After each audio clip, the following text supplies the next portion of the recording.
Ada yang menarik dari penanganan kebakaran hutan dan lahan atau Karhutla di Kalimantan Selatan kali ini. Di tengah persoalan yang biasanya ditangani pemerintah, TNI, Polri, dan berbagai lembaga negara, justru nama seorang pengusaha besar ikut berada di pusat koordinasi. Dia adalah Haji Isam, bukan sebagai menteri, bukan pula sebagai kepala lembaga negara. Haji Isam atau Endi Syamsuddin Arsyad mendapat mandat untuk membantu memimpin dan mengordinasikan penanganan Karhutla di Kalimantan Selatan. Pertanyaannya kemudian sederhana, tetapi menarik. Kenapa harus Haji Isam? Mandat itu diterimanya setelah mendapat telepon dari Menteri Pertahanan, Syafri Syamsuddin, pada Sabtu 22 Agustus 2026, sekitar pukul 11 WITA. Tidak lama setelah menerima tugas tersebut, Haji Isam langsung bergerak menuju Kalimantan Selatan. Sekitar jam 12:45 WITA, ia bertolak menuju Banjarmasin. Sesampainya di bandara, Syamsuddin Nur, Haji Isam langsung mengikuti rapat koordinasi bersama sejumlah pejabat tinggi negara dan unsur Forkopimda Kalimantan Selatan. Ia masuk dalam koordinasi penanganan persoalan yang membutuhkan gerak cepat di lapangan. Menariknya, perjalanan Haji Isam sendiri tidak dimulai dari ruang elit bisnis. Andi Syamsuddin Arsyad lahir di Batu Licin, Kalimantan Selatan pada 1 Januari 1977. Sebelum dikenal sebagai pengusaha besar, ia disebut pernah menjalani berbagai pekerjaan lapangan, mulai dari tukang tebang, buruh muat, sopir angkutan, operator alat berat, hingga tukang ojek. Pengalaman tersebut kemudian membawanya semakin dekat dengan industri batu bara. Dari sana, ia mulai membangun bisnis sendiri, hingga berkembang menjadi kelompok usaha John Lynn. Haji Isam yang terkenal, orang Bon yang di Kalimantan, dia mulai dari pesopir truk. Dia tamatan SMP. Jadi tidak, sekolah itu formalitas. Tapi yang resmi adalah skill. Kemampuan bekerja. Dan kemauan yang kuat untuk bekerja. Bukan gelar. Ialah ada, bukan ijazah Anda yang penting lagi. Tapi skill Anda, kemampuan Anda lah yang penting. Karena di dunia usaha, ijazah tidak ada artinya.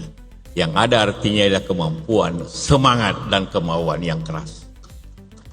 Kini bisnis yang dikaitkan dengan John Lynn mencakup berbagai sektor, mulai dari batu bara, perkebunan kelapa sawit, pelayaran, transportasi udara, biodiesel, hingga industri gula dan perkebunan tebu. Nama Haji Isam pun kemudian identik dengan salah satu kelompok bisnis besar yang berasal dari Kalimantan Selatan. Besarnya kerajaan bisnis tersebut juga membuat kekayaan Haji Isam kerap menjadi sorotan. Keterkaitannya dengan sejumlah perusahaan terbuka seperti John Lynn Agro Raya, Pradiksi Gunatama, serta Dana Brataluhur membuat nilai kekayaannya ikut dipengaruhi pergerakan harga saham. Sejumlah estimasi bahkan pernah menempatkan nilai kekayaan Haji Isam di atas 100 triliun rupiah. Tetapi angka ini perlu dipahami dengan tepat. Nilai tersebut bukan berarti uang tunai sebesar itu tersimpan di rekening pribadi. Perhitungan kekayaan berbasis saham sangat bergantung pada valuasi pasar, sehingga nilainya bisa berubah mengikuti harga saham. Disinilah keputusan pemerintah menjadi sorotan. Salah satu faktor yang mungkin menjelaskan keterlibatan Haji Isam adalah pengalaman panjangnya di Kalimantan Selatan, serta kemampuan sumber daya yang dimiliki jaringan bisnisnya.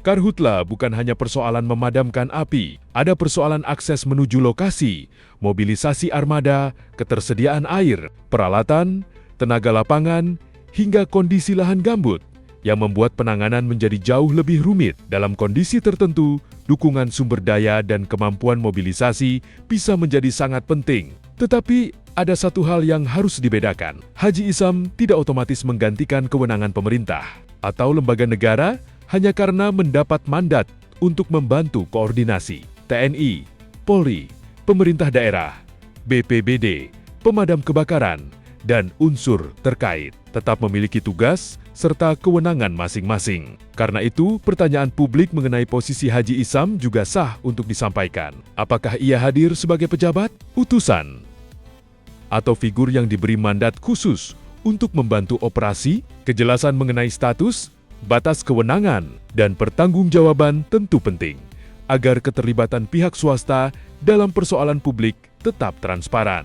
Di media sosial, penunjukan Haji Isam juga memunculkan berbagai komentar. Ada warganet yang mempertanyakan, apakah keputusan tersebut berkaitan dengan kepentingan bisnis? Ada pula yang menyindir, mengapa pemerintah melibatkan seorang pengusaha ketika negara memiliki begitu banyak kementerian dan lembaga? Namun, komentar media sosial tetaplah komentar. Tidak tepat pula menyimpulkan Haji Isam ataupun perusahaan yang terkait dengannya sebagai penyebab karhutla hanya berdasarkan komentar warganet tanpa bukti dan proses hukum. Karena persoalan karhutla di Kalsel sendiri memang tidak sesederhana itu. Petugas menghadapi berbagai kendala di lapangan. Ada titik kebakaran yang sulit dijangkau, ada jarak sumber air yang jauh. Bahkan ketika api terlihat sudah terkendali, kawasan gambut masih menyimpan bara di bawah permukaan dan berpotensi kembali muncul. Karena itu, penanganannya membutuhkan kombinasi antara personel, peralatan, sumber air, akses, koordinasi, dan strategi yang tepat.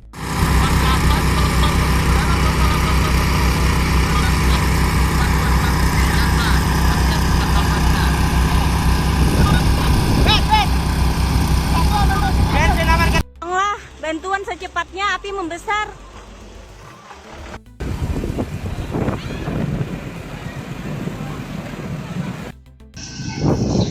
Mendekati rumah, mendekati rumah.